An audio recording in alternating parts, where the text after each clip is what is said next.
Yesterday we were discussing about Docker networks. So how one container can communicate with another container, like how to create a networks.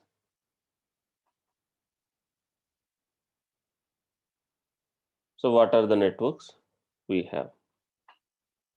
Today one more very important topic here is volumes. Docker volumes.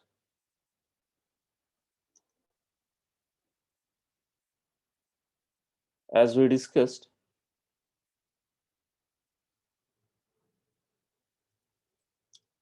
each container will have its own file system. Like each container will have its own file system.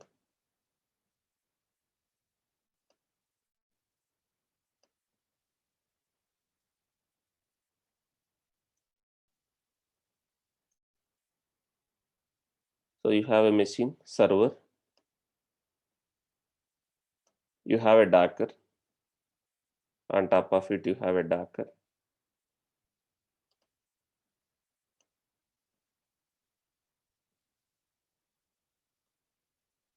So whenever we create a container,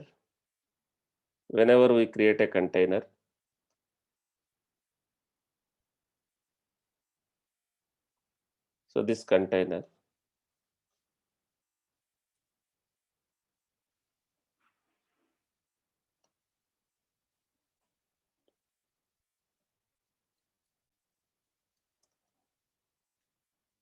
will have its file system. Inside this container, basically there will be a file system. Like you have a folder root, right? Each container will have its own file system. Your like this file system. Now whatever data which will be generated as part of this container will be here by default unless until you use volumes. Suppose you consider this as a database container. You can create a database container. There will be two types of applications. There will be two types of applications. Stateful applications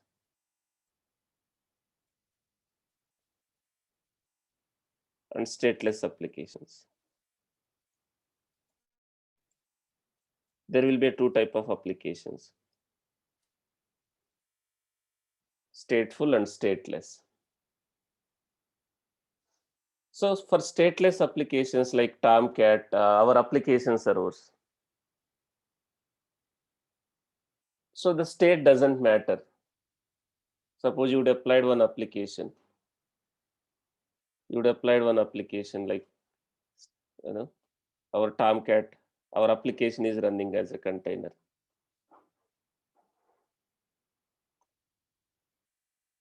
This is your application container.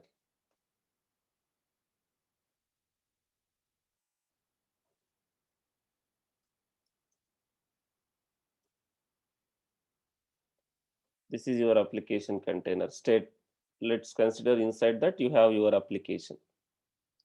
You may have a Tomcat or you may have a Java software. Your application is running.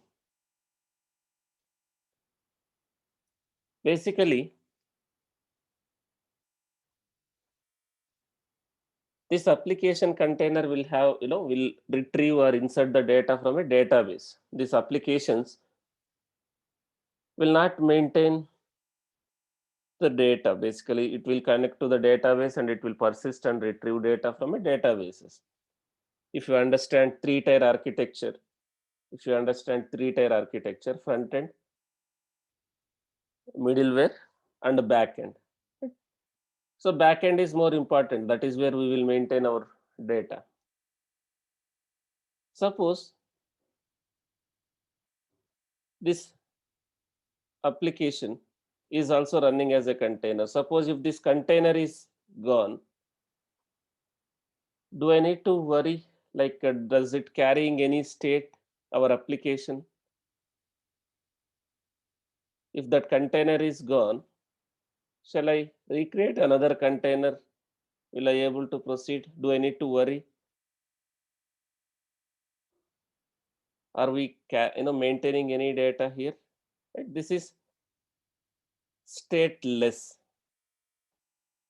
This is stateless container, like stateless application. If this container is gone, I can create another container from the same image. We can create a container from the same image. We can create a container from the same image because it is not carrying any state. Let's assume you have some containers, like you have a database. Database also you are running as a container. Suppose this is your DB container.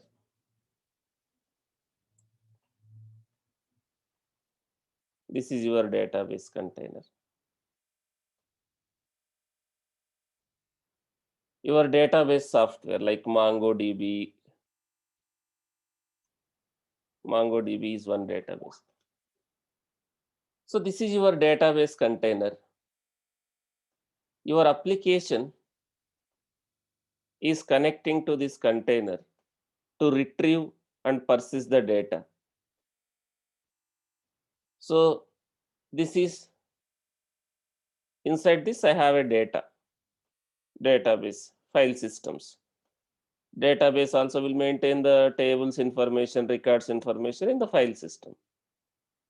But that file system is part of this. This is where my data is there. Now, containers are ephemeral. It can live for very short time. It can be terminated, right? So, if this container is gone, if this container is gone, we can recreate the container. If you have an image, if this container is gone, you can recreate the image. If you have a, sorry, if you have, you can recreate a container if you have an image. But what about the data? Your container is gone. You can recreate a container if you have an image, but what about the data? A new file system will be created. The data will be lost, right? So these containers are what type of, like these are like what type of applications? Like you have a stateless and stateful applications, right? There are two categories. Stateful, it has to carry the state.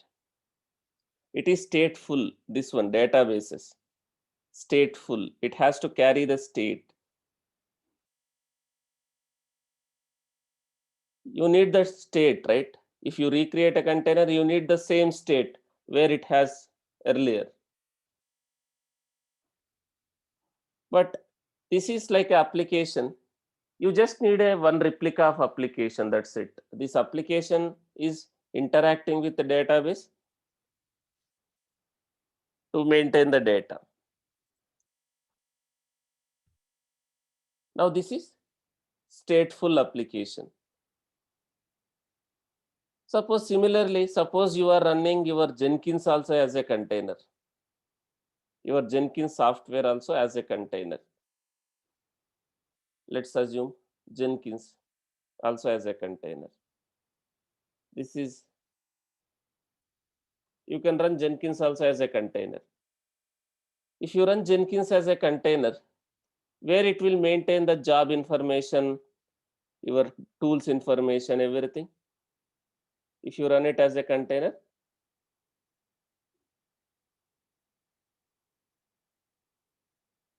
so Jenkins working directory, right? So in a Jenkins working directory. So if you are running as a container, that Jenkins working directory will be part of your container. This is Jenkins working directory.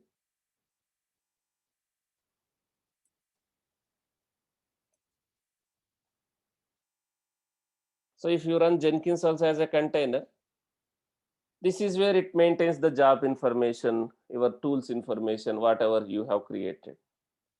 Now, what if this container is gone? What if this container is gone? Right? Sir, I know Docker very well, right? I know how to create image, I know container. You have an image, Jenkins image, I have a Jenkins image, I can recreate a container. But what about the data? Your Jenkins job. Jenkins jobs, tools, whatever you have configured, everything will be lost. Right? Is it acceptable?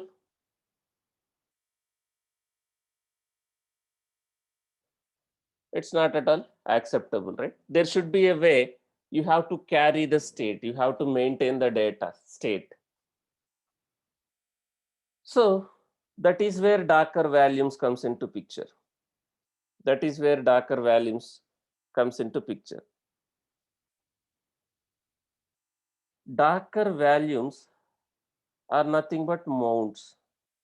It's not backup. Docker volumes are basically mount points. We are mounting.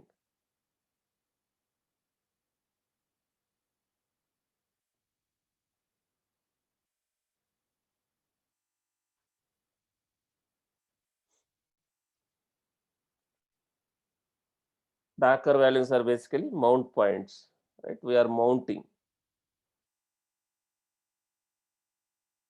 So what is mounting, right? So we are trying to mount your container file system to some external file system. Linux mounts, right? Your storage, you are mounting this directory with some storage. Suppose if I have a Docker value, basically one storage, if I mount this file system, if I mount this folder, the very important folder inside the container, I no need to mount complete root of the container. This is one directory. If I mount this directory with some storage outside container, so if this container is gone, basically you are mounting, right? So this is where it maintains the data. So suppose this container is gone, do I need to worry? Suppose I use volumes concept, basically mount.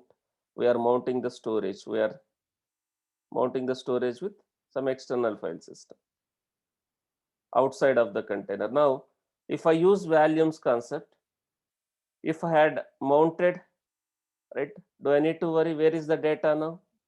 Where it is maintaining the data? In this storage. In this storage, it will maintain the data. Now, can I recreate a container with same volume so that it will carry the data? It will carry the state.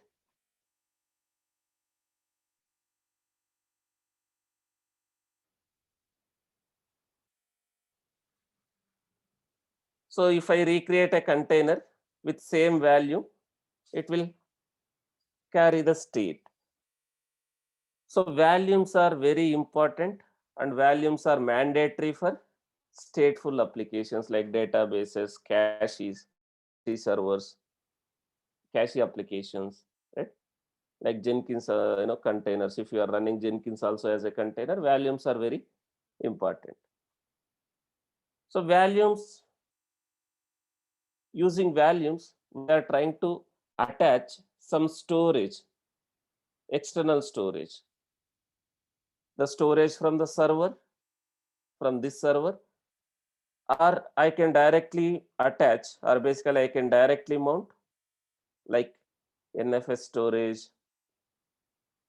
If my servers are running in cloud, I can attach directly EBS storages. We discussed what is EBS. What is EBS, guys, in AWS?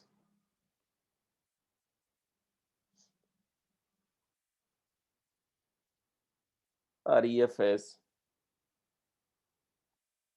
Elastic Block Storage. So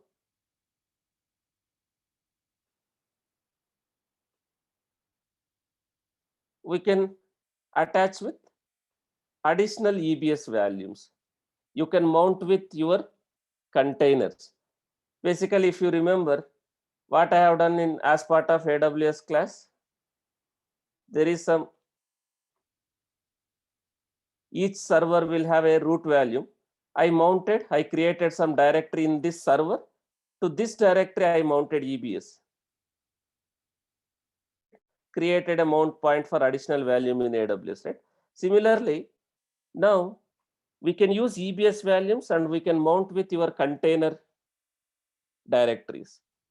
We can create a EBS volumes and we can mount with container directories. So if this container is gone, if I use EBS storage, the data will be EBS in the EBS. If the server itself is gone, still I have a data in the additional value, not in the root value of this server. So using volumes concept, basically we are mounting container file system with some storage. This I can call it as a local value. This one, if I mount with my server file system, if I have done something like this I can call it as a local value.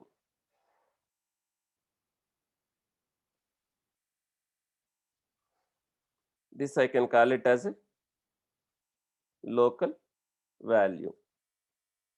What is local value? It's local to that machine, host machine. You are mounting with your host machine storage, your host machine file system. That I can call it as a local value. If I mount with some file systems which is not local to this server, we call it as a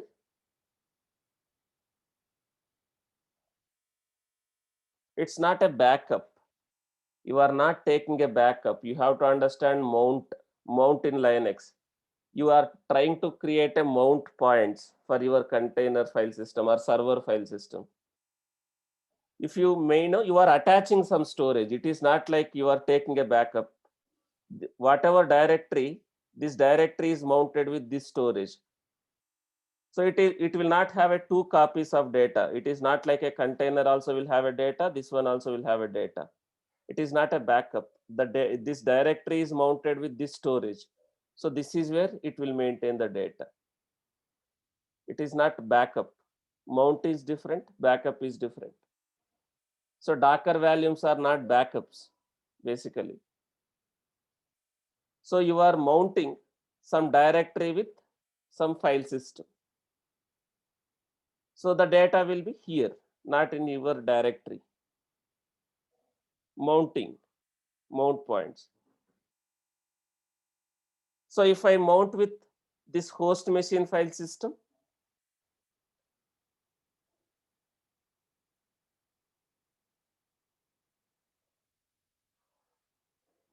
your container directory is mounted with your host machine file system, we call it as a local value. If it is mounted with some external like additional EBS volumes, or if I use NFS, or if I use EFS, other storage options you have. This we call it as a external values. External values are network values, right?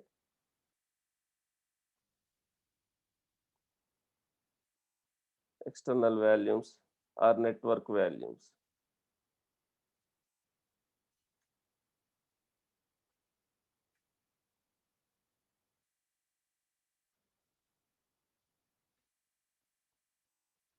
So volumes are very, very important for stateful applications, right? Otherwise, you will lose the state of the container, like your data. So let me demonstrate this one. I have one application. Like we have one application, the Java based application, So there is a code, this using Spring framework, there is one application we developed. Let's take, this is your application container.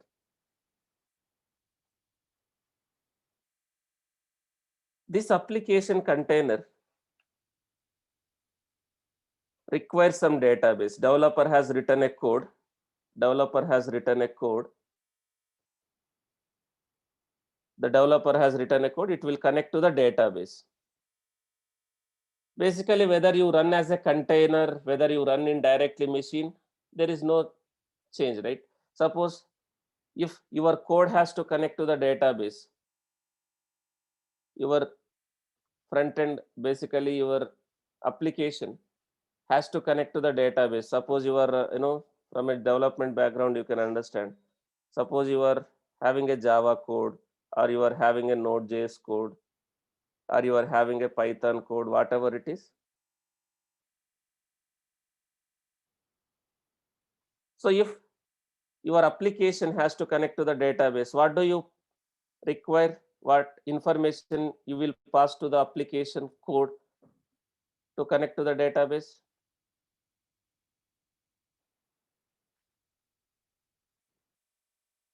Like developer is writing a code, right? Let me take very simple way, guys. You are, let me talk, let me use this way. Suppose you use SonarQube. SonarQube is also one kind of a application. SonarQube is trying to connect to the database to maintain the sonar, reports. What SonarQube code is expecting, basically the database URL, username and password. Database URL, username and password, right? On which IP address or which host your database is running. The URL, database URL is nothing but a IP address and port, username and password, right? Similarly, each application will have some database, right? Now my application is running as a container. Whether it is a container or server, what do you need? You need a username, password, the database connection details like URL and port number. Suppose if I run database as a container, right? If I run database as a container,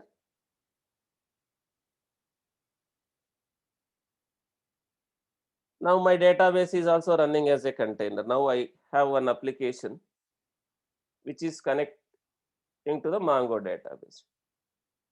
Now I am running database also as a container. My application also as a container. So developer has written a code. It doesn't mean you create a database container, automatically it will connect to the database. Developer has written a code. So inside this, he has written a code. He is expecting URL, username,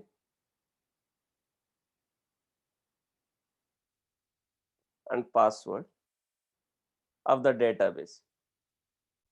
So database URL. URL is nothing but your IP address or host name and port. Database connection details. Host name or IP and your DB port on which port database is running. And username for your database, password for your database.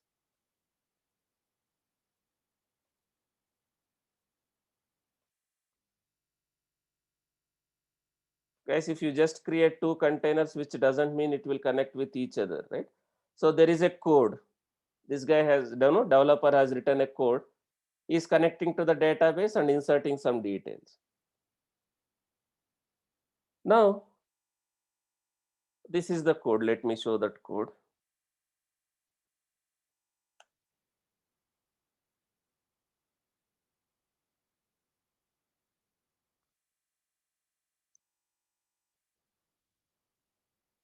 So this is one Java based project. If you see, right, there is a code.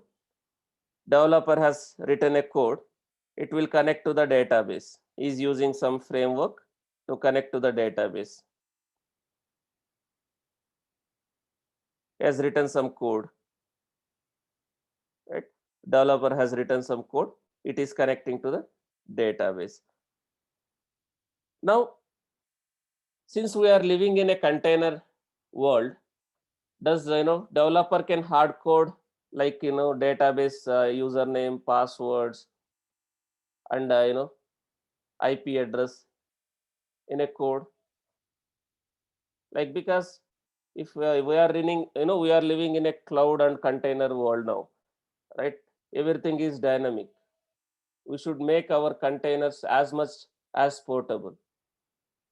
So we need to you know write a code in such a way that developer also need to write a code in such a way that we can make our applications, our containers, as much portable as possible. So there are some design patterns developer also has to follow.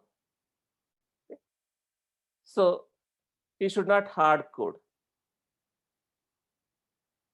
So developer also is trying to externalize the configuration properties, basically the properties for our application, like usernames and password. If you see, this is developer.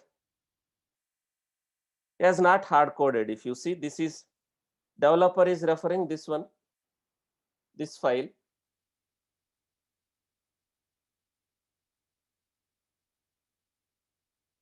He will have a properties, but he is not hard coding.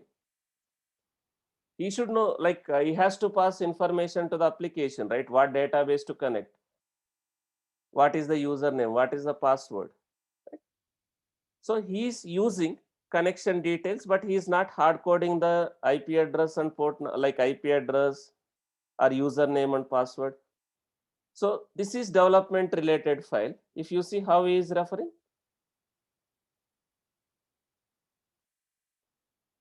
if you are from a Java background, you can understand all these things, or not a, whatever, like you are from a Java or .NET or maybe Python, right?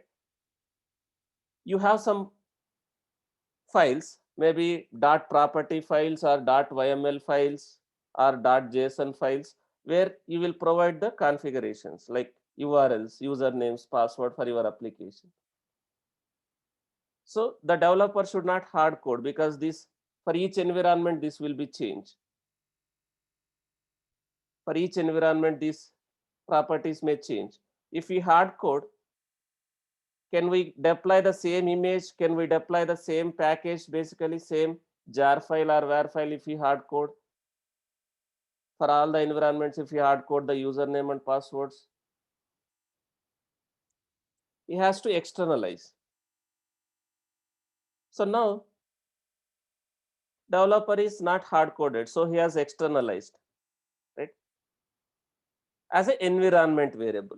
If you see, this is development file. When we create a package,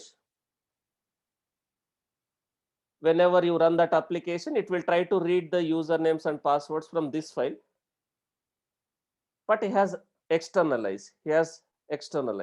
Now, can I pass these properties as a environment variables while creating a container? While creating a container, can I pass these properties if you are running locally or if you are running as a container?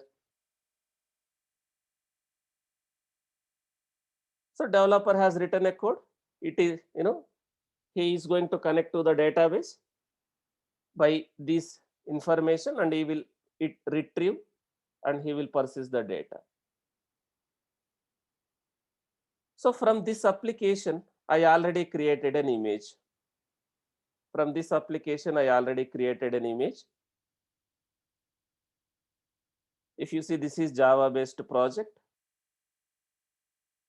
There is a form.xml. There is a form.xml. And there is a Docker file. There is a Docker file. Using this Docker file, I can create an image.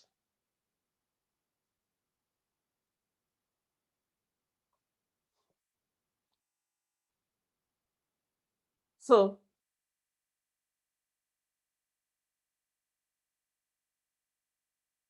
the developer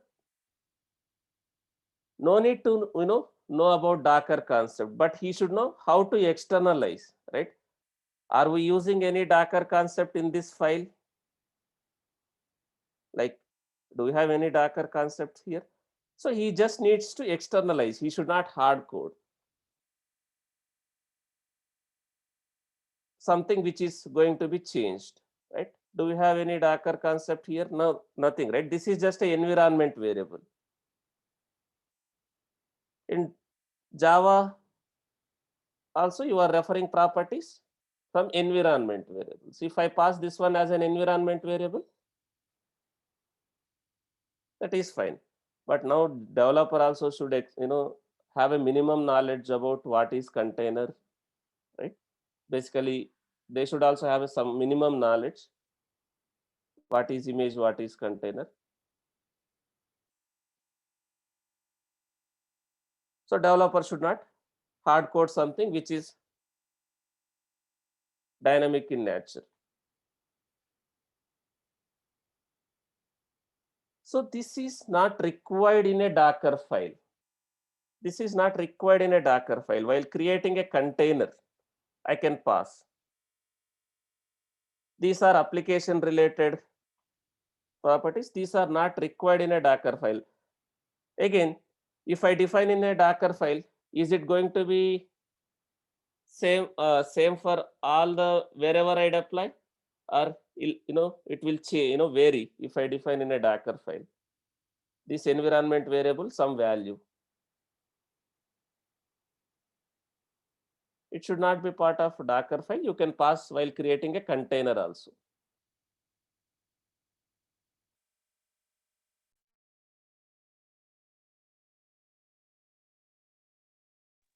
Chinna is asking, can we use pom.xml? What is the purpose of pom.xml?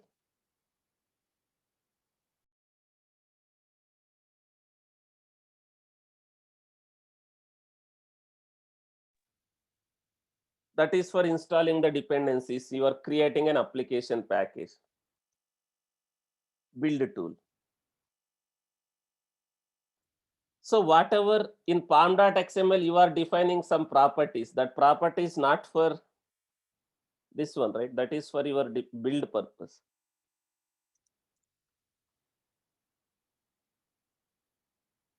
This is for your build purpose, pom.xml. So this is one Java based project. There is already code. I already created a Docker image out of this one. Let me again show that.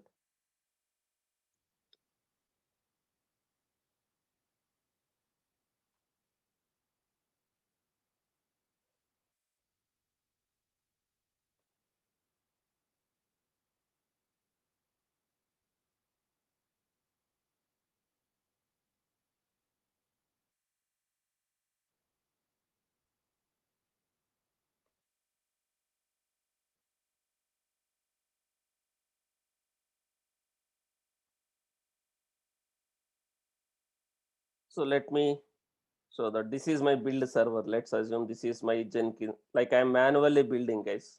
Okay. This is my Jenkins server, build server.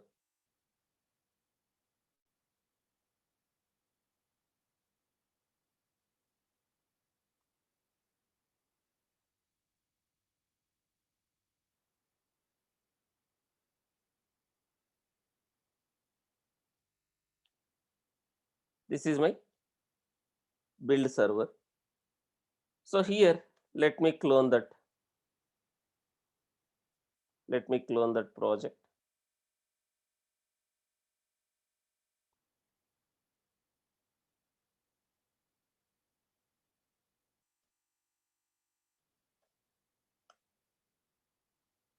So I already have that. Let me pull the latest code if I have done any modifications. Everything is up to date. Now this is my Docker file to build this project.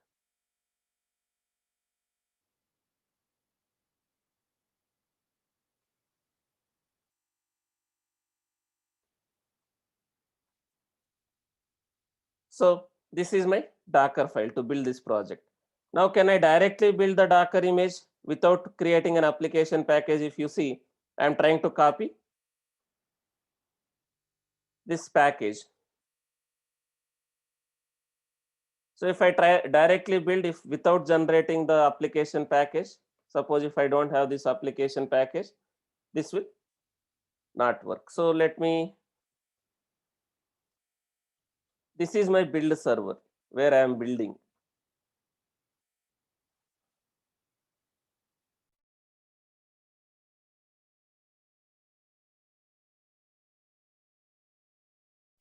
Now let me create a Docker image. So I have a Docker file.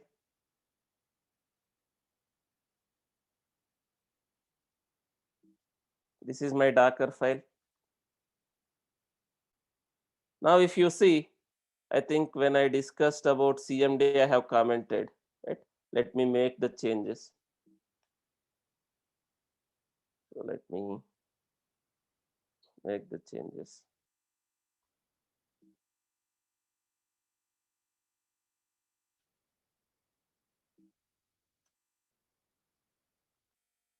Guys, if I have my Docker file something like this, if I have my Docker file something like this, if I create a container, once I create an image, if I create a container, will my application will run?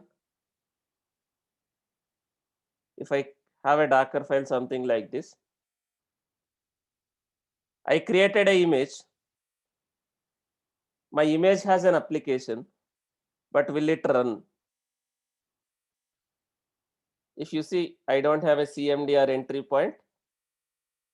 If you see, I have commented CMD. So this jar file, basically our application will not run. So let me have something like this. Now let me create an image.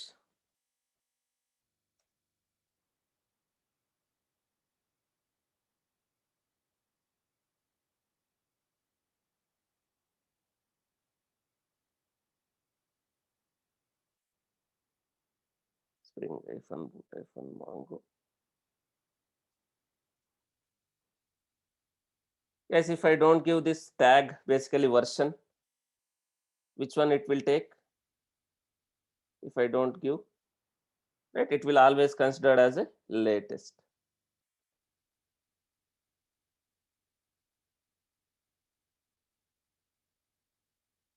So let me take something like this. Dot represents your build context. Now, this is my image. Now I will push this image to the repository. If authentication is already successful, it will not ask for authentication. Otherwise, I need to authenticate Docker login.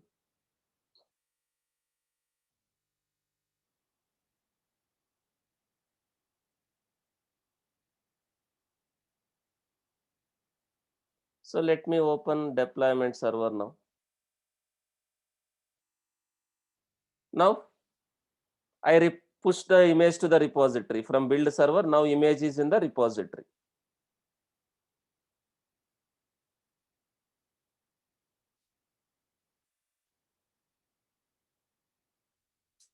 So as of now, I am using Docker Hub public repository.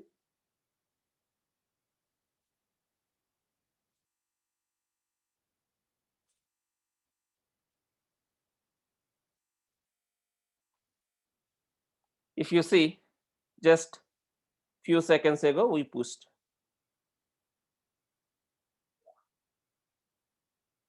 So just now we push. Now image is in the repository. Now in my deployment server, this is my, let me log into deployment server.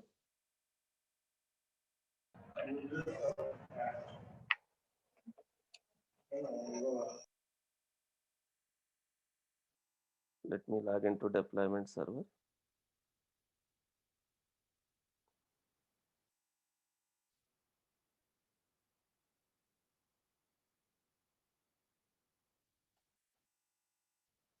In my deployment server, okay, I have only one container. I can create some other containers as well. Now, how to create a container from this image? What command I can use? Now, Docker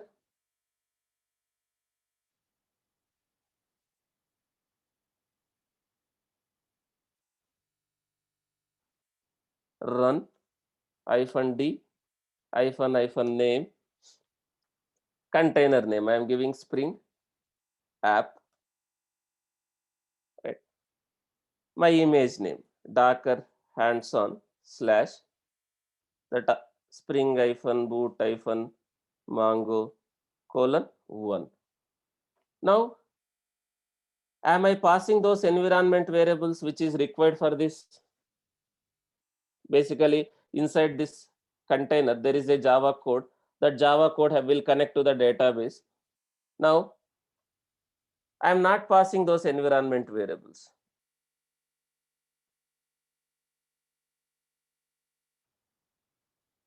Before creating a container, not before creating a container, Chinna, before creating an image. That is what we do as part of your CI/CD job, right? When you run the job, it will pull the latest code, it will create a latest,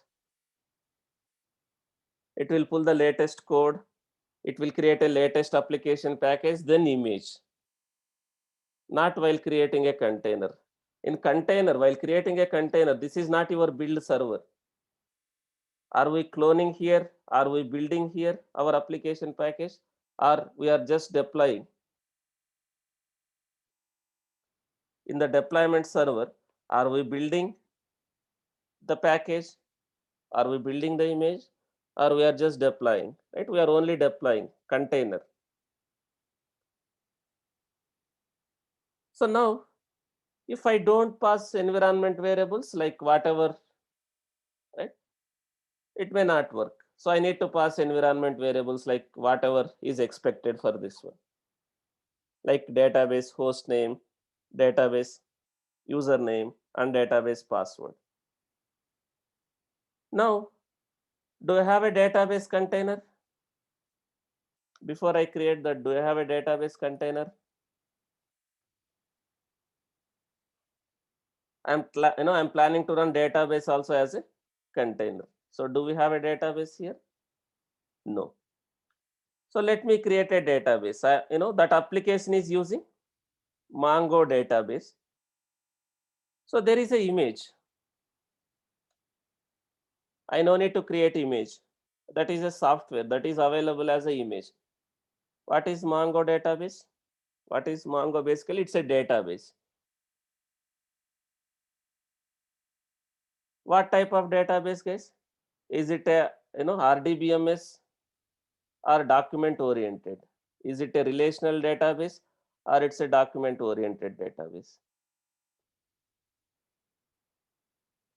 It's a document oriented database. It's not a relational database.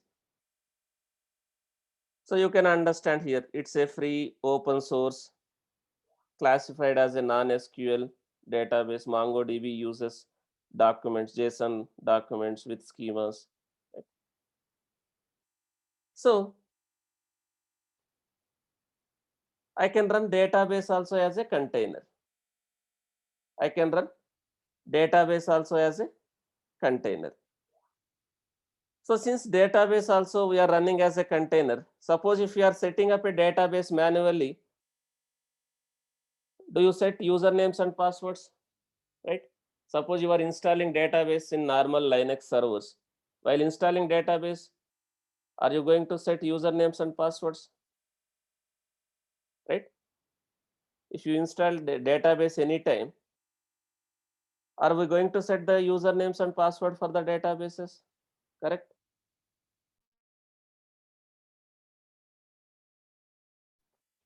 Now, I am running database also as a container. Now, if you see how we can set, basically how these guys are expecting usernames and password. You are trying to set up a database.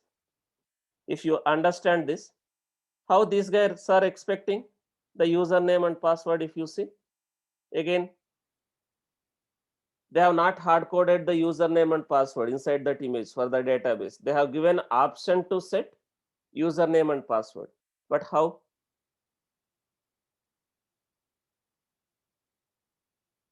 How? If you see, they have not hard coded the username and password.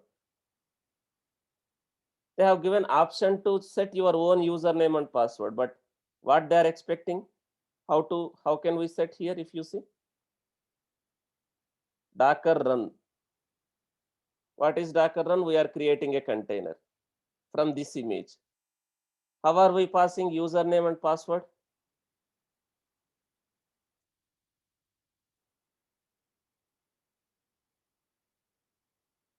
As a environment variables. These environment variables, they are referring inside this image. These environment variables, they are referring inside this image. This is the username, environment variable name. You can pass your username. So let me create a database container now, something like this. Docker run -d -name. I am giving Mongo -e. Guys, for database, they are expecting this environment variable name. If you want to set a password, let me set my password something like this, devdb username. And again,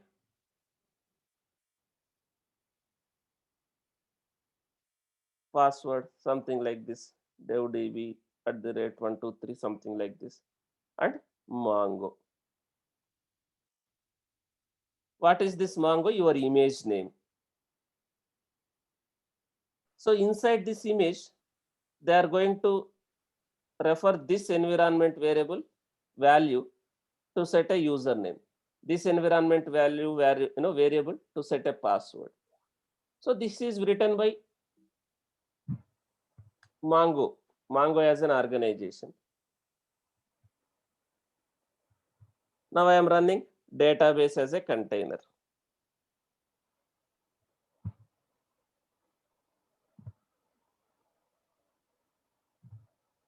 Now I have a database container. Let me minimize this one.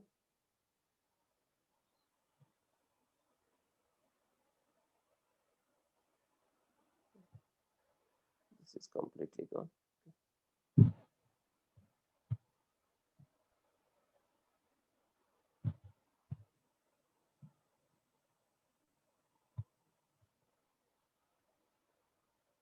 Let me connect to my deployment server again.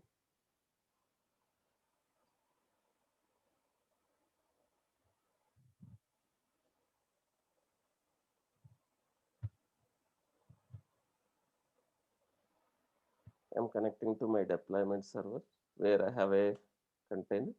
Now, if you see what is running inside this container, what process is running inside this container, our database process, right? If you see Docker top Mongo, what process is running here? If you understand the command, What process is running? Mongo database process. So Mongo database is running inside this container. Now, let me create my application container now, which will connect to this database. Docker run -d -name Spring application. So here also I will pass environment variables, but not this, right? It is not expecting this, environment variable, this environment variable. That application is expecting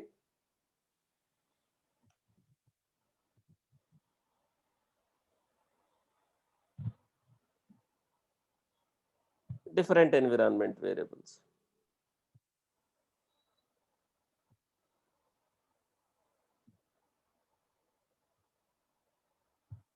So this is one environment variable I can pass. So now, can I use IP address or can I use name? Can I use name, container name? It is expecting database name. So let me pass container name, this container name. Now it is expecting username, whatever database username you have. Like, what is the database username I said? This is the database username. And database password -e, the password is devdb@123. Finally, my image name, Docker Hanson Spring boot Mongo. This is my image name. While creating a container, this front-end container, I am giving the database, I am passing these values as a environment variables. Now, my application also running, database also running, my application also running. Sorry, I think I have missed the port mapping because I need to access outside. I missed the port mapping. Let me recreate. I missed the port mapping. Let me do -p 8080 with 8080. Already some container is using 8080 host port. So let me use 9090.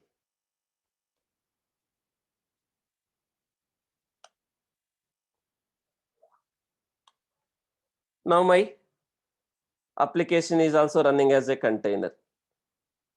Now let me access, let me get the public IP.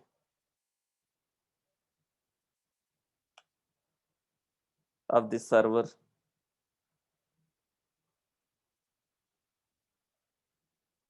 (9090). If I have opened the port. Now,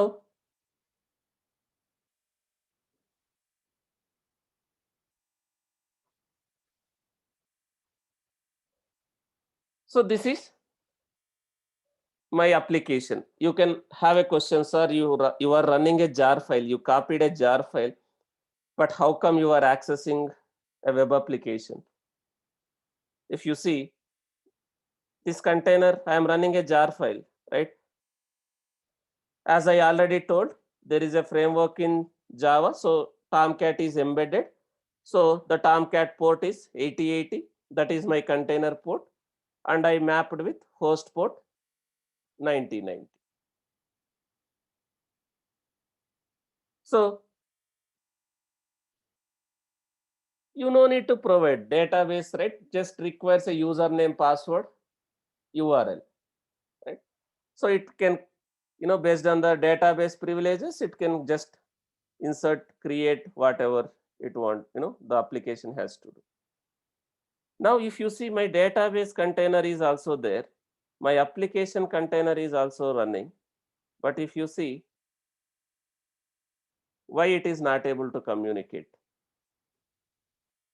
Now, if you see, application container inside trying to connect to the database and it is not able to connect.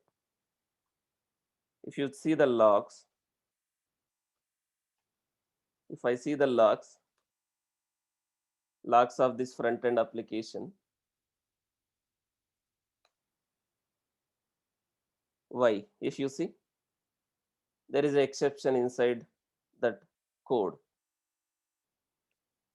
What is the problem, guys? Why container to container communication is not happening using name? They are in same network. They are in same network. But what network they are in as of now? What under which network they are in? If you see, this is the command I used to create a container of database. This is the command I used to create a container of front end. Under which network they are now?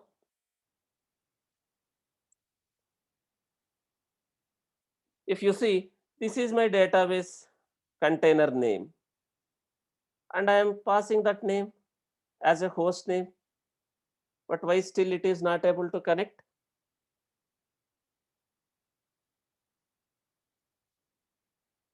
Because of the network.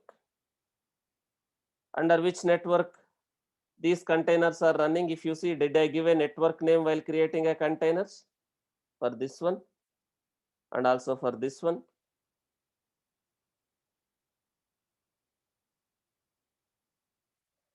We have not given a network name. So default bridge. In default bridge, will it work? Container to container communication using names and IPs are not suggestible. Right? So that is the problem.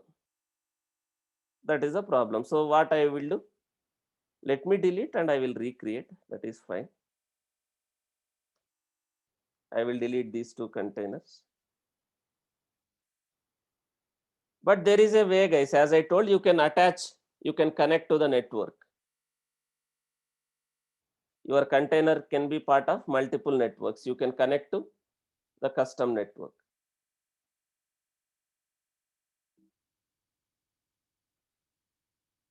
So let me do clearly. Now I have some network, or if required, I can create a network, Docker network, create something like this. This is for your application network, or you can use this network, right? Your network for all your applications of same project, you have some network, right? You can use that network. Now, what option I can use here so that this container will be created in that network? What option? What is the option? Yesterday we used, right?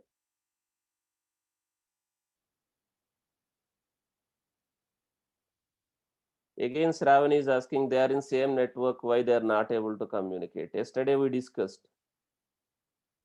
Under which network they are running now? Default. Will they able to communicate with each other using name? The container name, basically your host name.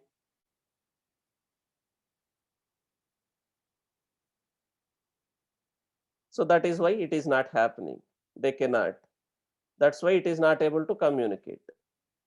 Even though I have given a correct host name, still they are not able to communicate because they are in a default bridge. Now I am trying to create a container in a hyphen network, custom network. Similarly, let me create database container also in the same network.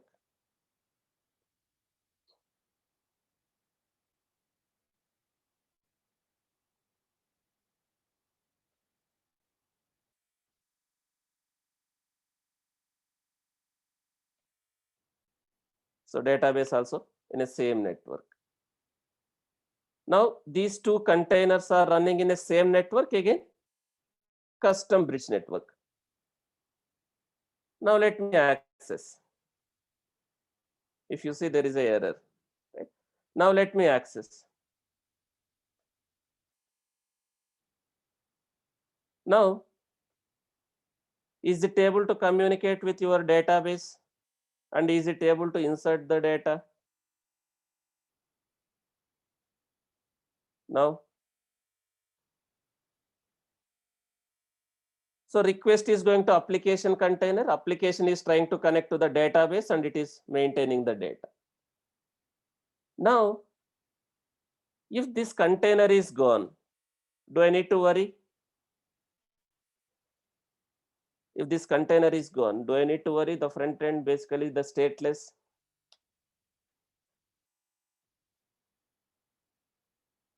I can recreate a container. I can recreate a container. If I see the data. Still container is not completely up.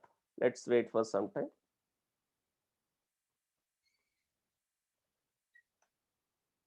Now, if you see, I have a data. But what if this container is gone, your database container? So now the data is inside the database container. Now inside this file system, this is my database container. Somewhere it is maintaining in this file system. This is where it will maintain. Inside this, there is a folder. Now this is your database files. This is where it is maintaining. This is your database files. Inside that container, in this directory, it is maintaining the data.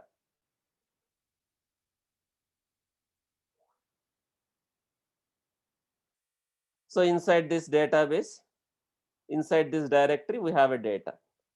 But as of now, are we using volumes concept for this container? If my container is gone,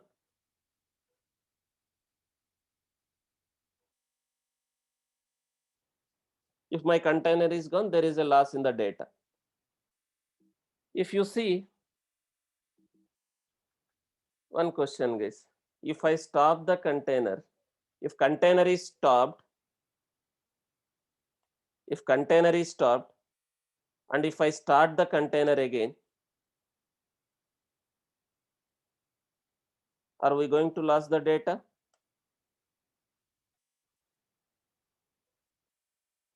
If we stop the container and we just start the container, are we going to lose the data? No. Data will be there. But your container is gone. It is crashed and it is deleted for some reason.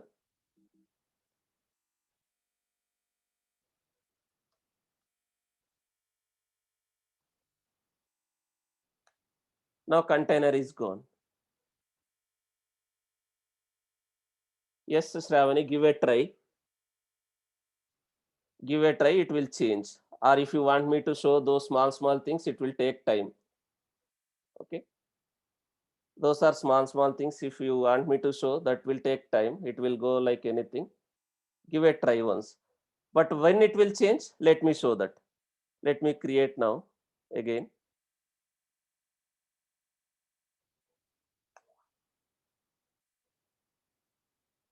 Docker inspect your container. Container name is also same. This is the IP address now.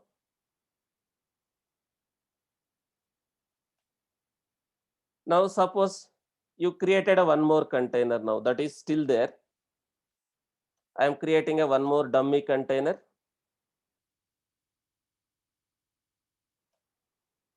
In the same network.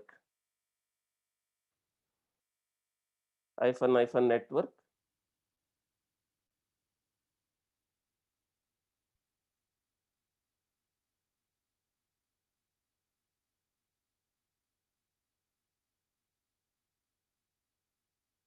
Or let me do this. Now let me delete this container. rm-f mongo. Now this was the IP address. This was the IP address of your Mongo database container. Now if I created another container in between, if I create another container in between, some dummy container, like another container, your one more application, right? Sorry, in the same network, network. In the same network, I am creating in between.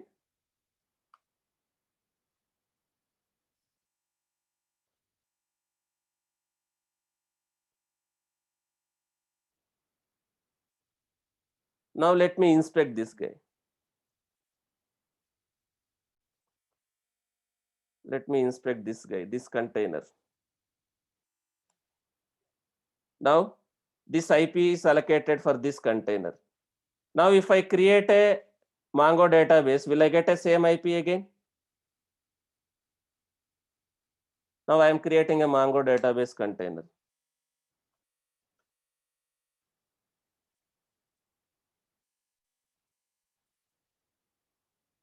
Now I have a Mongo database container. Now, did I have a same IP what I had earlier?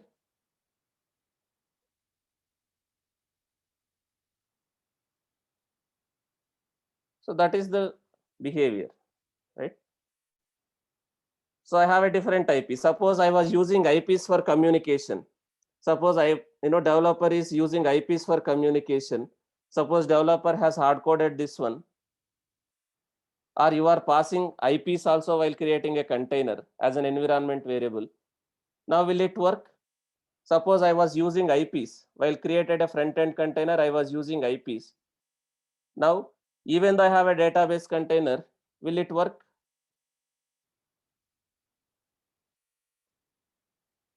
Suppose while creating this front-end container,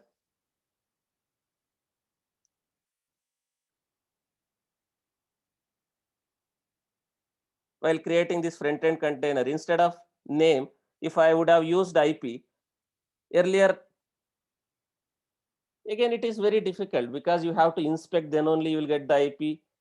Right? It will not work. That's why we are using names. Now my database container is gone and recreated.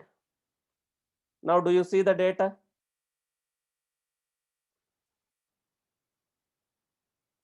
My database container is gone and I recreated a database container, but do we have a data now?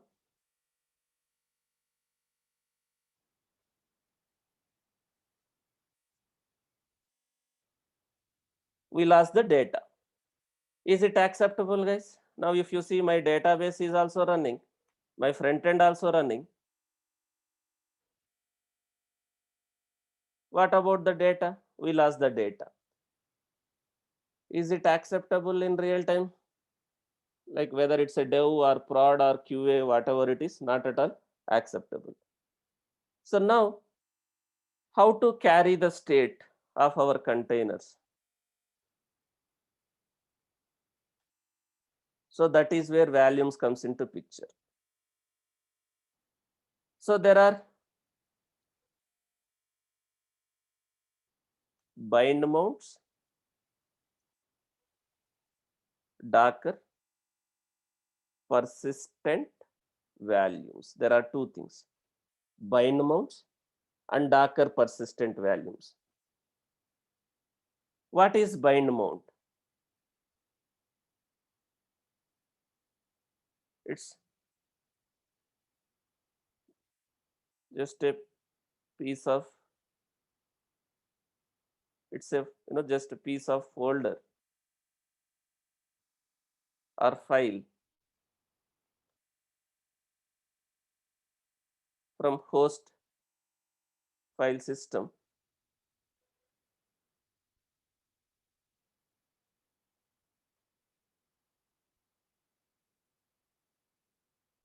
which we can mount to container directory or container file system.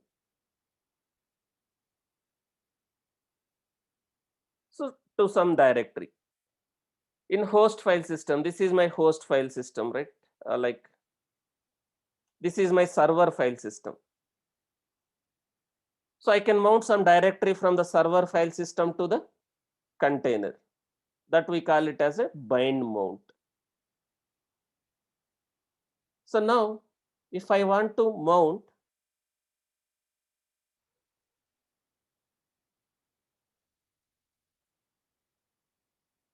if I mount, I can mount with some directory, right? I can mount with some directory to this container file system. Again, I already created a container. Now can I mount for the running containers or existing containers? Suppose if I want to mount, now I want to mount with this folder, database. If you see, do I need to mount to the root of database or just important folders? Again, do I need to mount to the root of container or just some important folders? If you see what they are saying, if you understand this image, they are giving lot of details here. So database is running on this port 27017.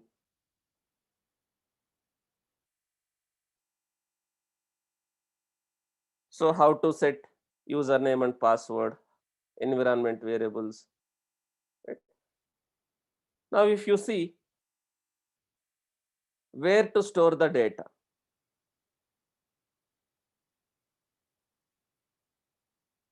So where to store the data. So if you see where they are maintaining the data inside the container, if you understand.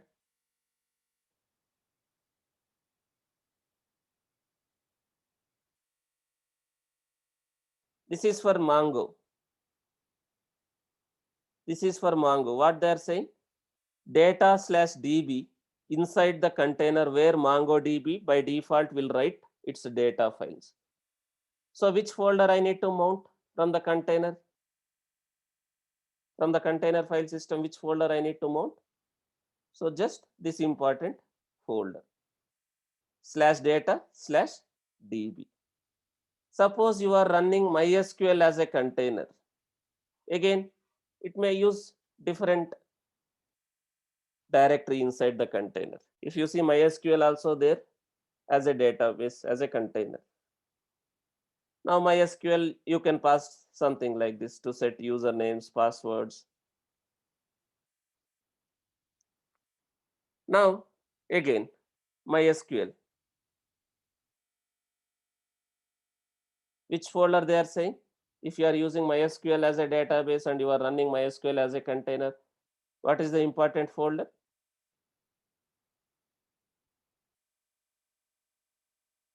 Varlib MySQL. Right? Suppose you are running Jenkins as a container.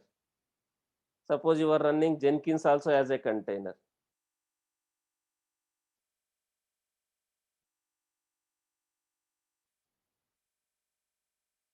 So see the official documentation, this one.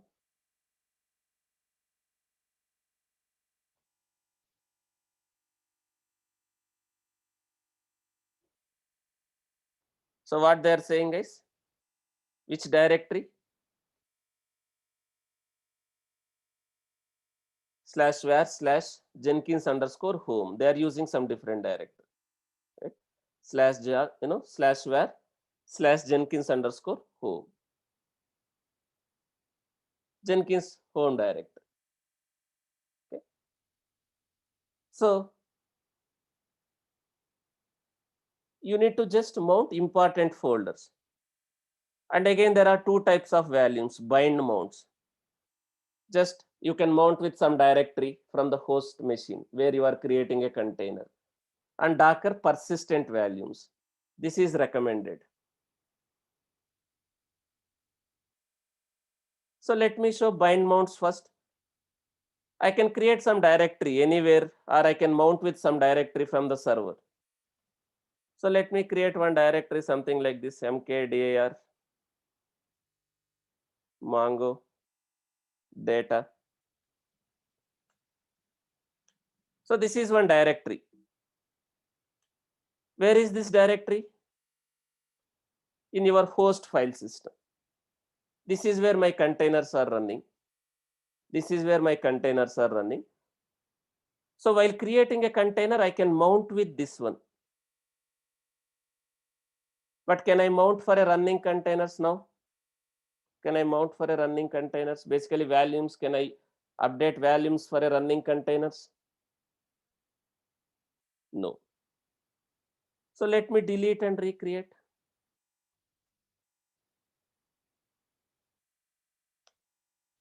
Let me delete and recreate.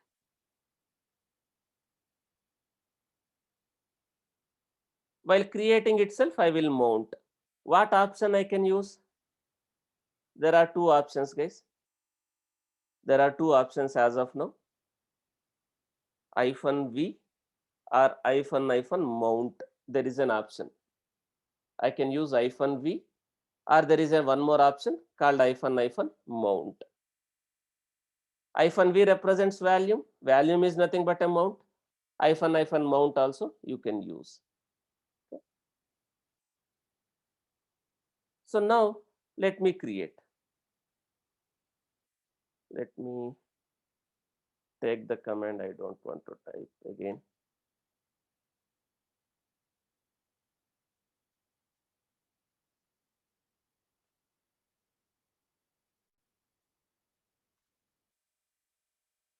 Now with this directory, I want to mount.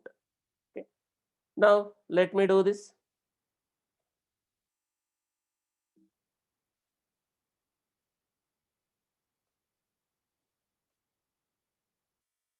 So I am going to use one more option. Order doesn't matter. You can give somewhere -v this directory. Suppose this is in a different directory, I can give a complete path /home/ ec2-user mongo data /data/db. This is what? This is your bind mount, your host machine directory. Your host machine directory. What is this file system? This directory is from where? Is it part of your server? It's part of your container. It's part of the container. Now we are using volume bind mount. Now if I execute, this folder is mounted with this folder. Now where is your data now? If I use something like this, if you see already it has generated some files. What are these files? Your database files. These are your database files. Now whatever files are getting generated under that folder,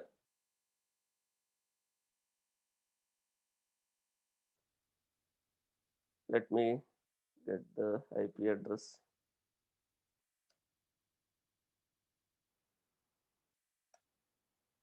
Public IP address of this server 9090. So let me create some data now.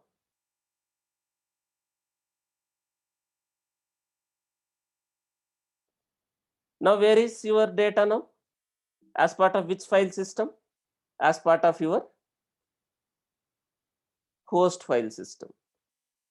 Now if my container is gone, I'm deleting the container. Do I need to worry? Now do I need to worry? It is not in both areas. Okay, it is volume concept is basically mount is different, backup is different. We are not taking a backup, we are mounting. So that directory, that container directory is mounted with this storage. So the data will be maintained here.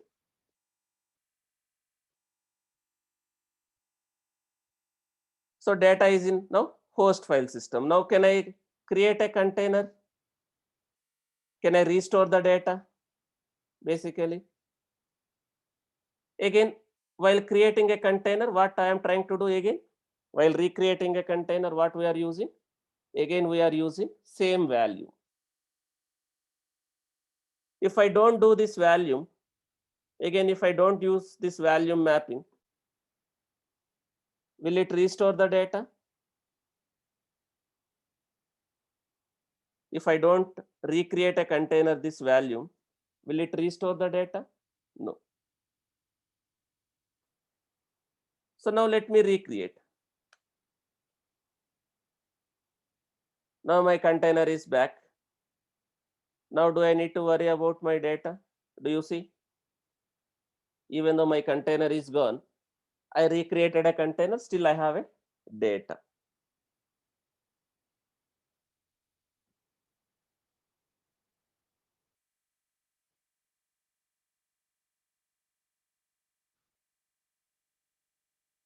So we are having a value. This is where my data is maintained. So this is bind mount. Bind mount is nothing but some folder or file you are mounting with your container from the host system. So this is not recommended. We will use Docker persistent values. What is Docker persistent values? What is the meaning of persistent? What is the meaning of persistent?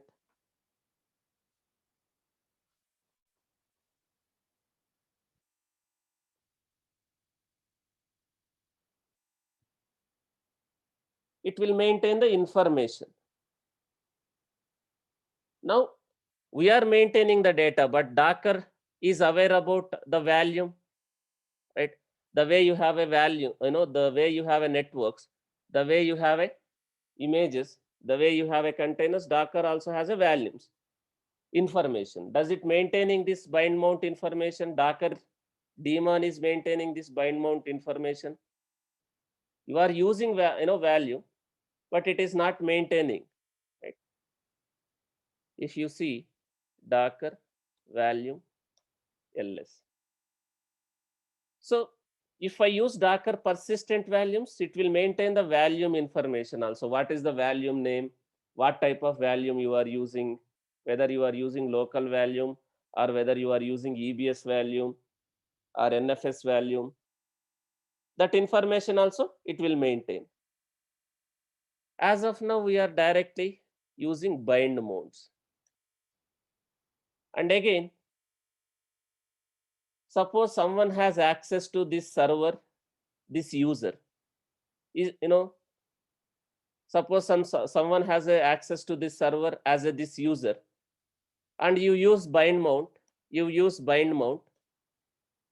Suppose someone has access, there is a possibility of corrupting this data, right? Someone has access to this server, some developer or some operations guy has access to this server, and you are using bind mount.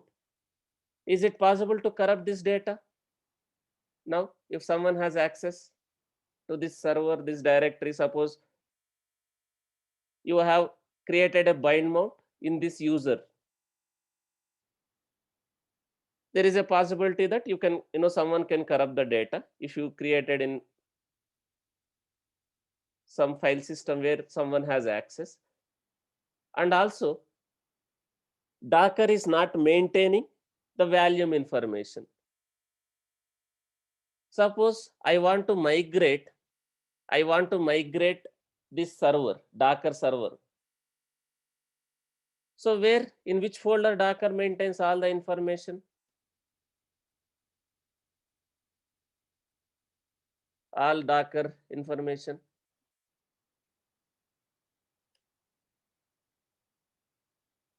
/varlib/Docker. We are using container, but it is not maintaining the volume information. We are using bind mount. So this is not recommended.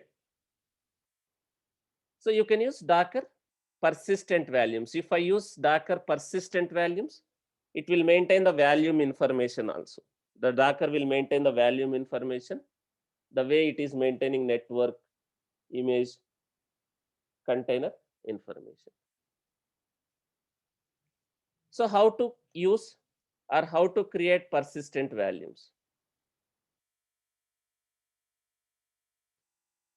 The way I created a network, first I need to create what? If I want to use persistent volumes, the way I created a network. Similarly, what I need to do?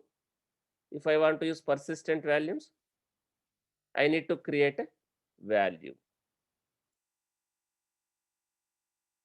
Driver, volume, name. Volume driver. Docker volume create -d volume name. So something like this.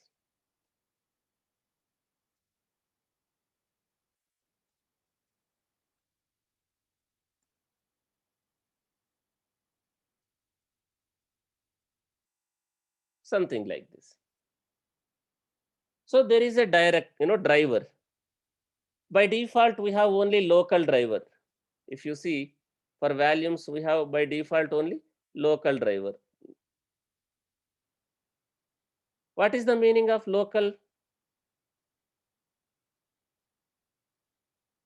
Local to that host, local volume, local storage. It is not going to create a external volume, external storage. Okay. So let me do this. Let me create a volume. I will remove, stop this container, which is using bind mount.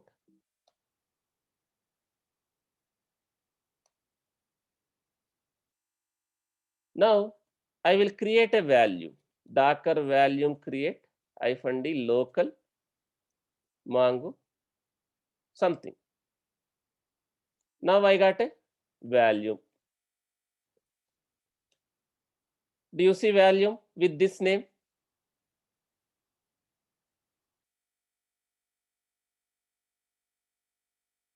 Do you see value with this name? So where this is volume name, but exactly to which directory it is going to mount?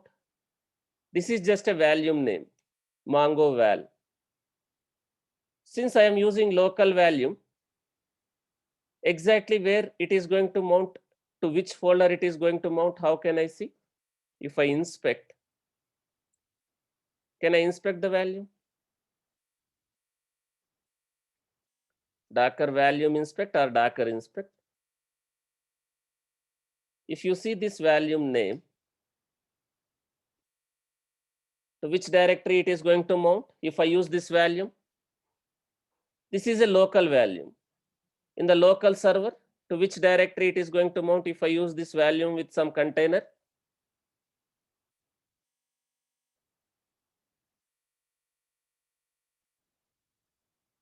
So if you see, to which directory it is going to mount?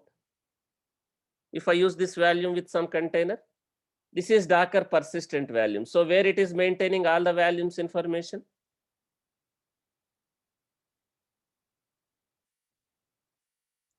Varlib Docker volumes, right? So this is Docker persistent volume. Now while creating a container, I will just refer this volume name. Instead of something like this, I can just refer the volume name. Just volume name, whatever you created. Local value. Now, if I see, as a normal user, I cannot see this directory because varlib will not have access for a normal user. As a root, if you see now, this database container is using this value, Docker persistent value. So we can use bind mounts or we can use Docker persistent volumes. Which one is preferred or recommended? Unless until you have some specific requirement, you will not go with bind mounts. So this is the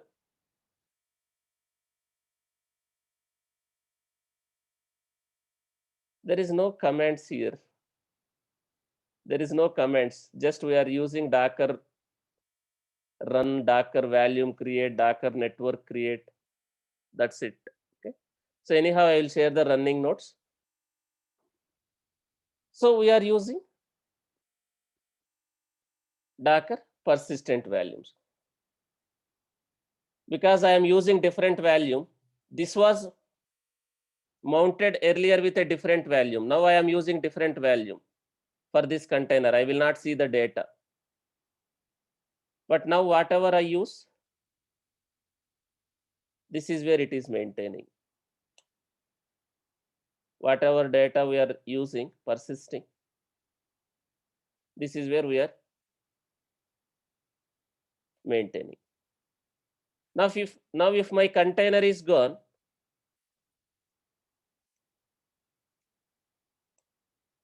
and I no need to worry if I use again same value. If I use again same value, this time I am using Docker persistent value. You have your data. If you refresh also, you can see database container is not up completely. Yeah. Now if you see, we have your data. This is local value, local Docker persistent value.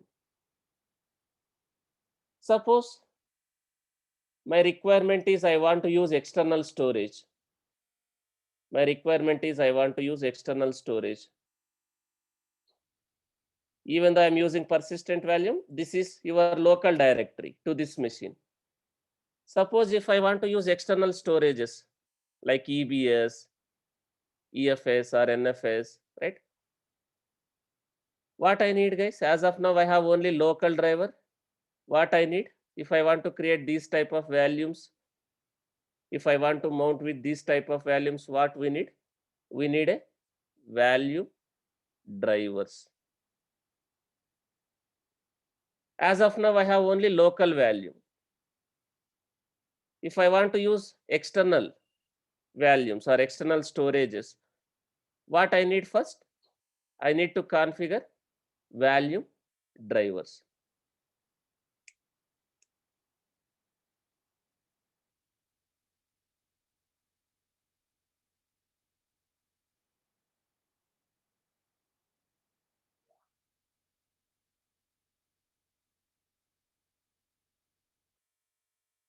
So if I want to use external values, like I need to install a volume driver. So tomorrow, what we do, we will continue with this one. So I will show how to use EBS volumes for your containers. How to use EBS volumes for your containers. Okay.